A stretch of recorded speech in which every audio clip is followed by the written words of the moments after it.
Hello again and welcome to CookingaRound's kitchen. Today we're going to bake another cake and it's going to be a special cake. It's going to be basically apple cinnamon cake and we're going to infuse it with all these goodies. Now what is happening, I have a few friends at one of my local pub.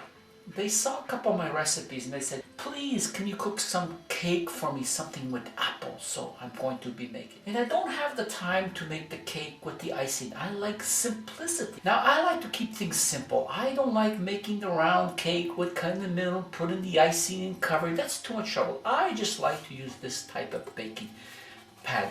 You just pour it in, put it in the oven, add the frosting on top if you want, and it's done. So let's not waste any more time. Let me show you how to make this awesome recipe. Okay, here we go. Grab yourself a small little bowl like this and grab yourself one large apple, and I diced it very small, and you pour that into the bowl.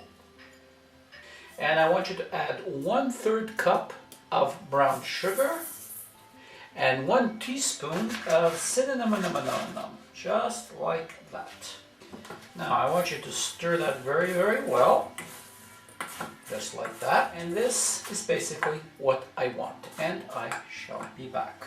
Now grab yourself another little handy bowl, and now I want you to take 2/3 of a cup of white sugar and put that into the bowl. And I want you to take 1/2 a cup of melted butter, and I want you to add that to the bowl, but I want you to keep the sugar moving around as you add it, just like that.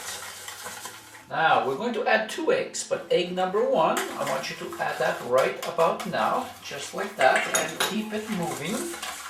And as soon as that egg is incorporated like that, I want you to add the second egg, and we put that one in. And now I want you to keep moving that and beating that until we get it just a little bit frothy. And now I want you to take some lemon extract, and I want you to put in about 1.5 teaspoons, just like that. And I shall be back. Grab yourself an even bigger bowl. We're going up in the world here. And I want you to add 1 cup of all-purpose flour plus 3/4 of all-purpose flour. So that will be 1 3/4 all-purpose flour. And I want you to get some baking powder and add 1 3/4 teaspoons of baking powder.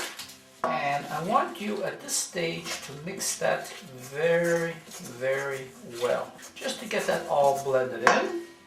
And at this stage I want you to add 1/2 a cup of milk. Now at this point you may have to add more milk depending on the flour that you're using. So at this point I just want you to add a little bit more milk at a time, just a little bit, until we get it exactly the way we want it.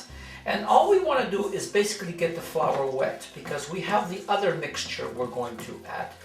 So I just want to get it basically to about this point right here, just like that. So now we got it to this point. I want you to take the other mixture and I want you to pour that all inside there, just so now. I'm just going to keep on moving this around, and I shall be back. Okay, we're back. Grab yourself a bread pan. What I did was I put a little bit of the excess butter I had that was melted, and I painted it all around. And what I did was I added some flour. I know this is Teflon, but you know, it always works better this way. So you put that right there like this. And I want you to take your batter, and I just want you to basically pour only about 1/2 at this point, just like that. And we're going to stop right there like that. And take your delicious apple mixture, and I want you to take exactly right down the middle in half and just push it in like that. Don't forget to get some of the sauce that's on the bottom. That's very important.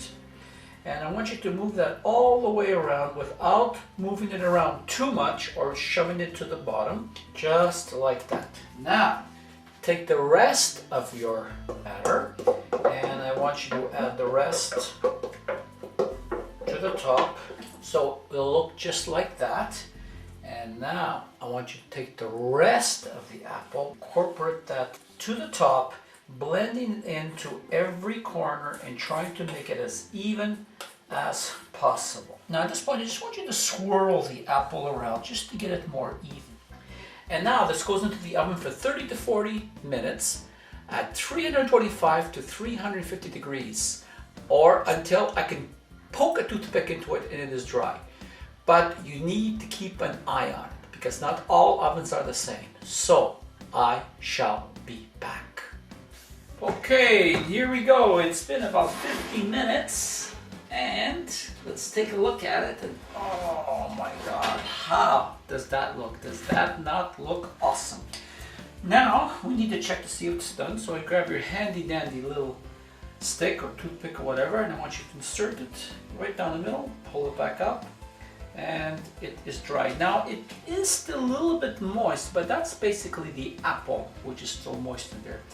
But I can tell that the batter has been cooked. So now I'm going to let this sit for about 10 minutes and then I'm going to transfer it into a rack so it can dry a little bit more evenly. Now all I want to say is thank you very much for allowing me to present this apple cinnamon loaf. I hope that you will enjoy it. I know it will be absolutely awesome.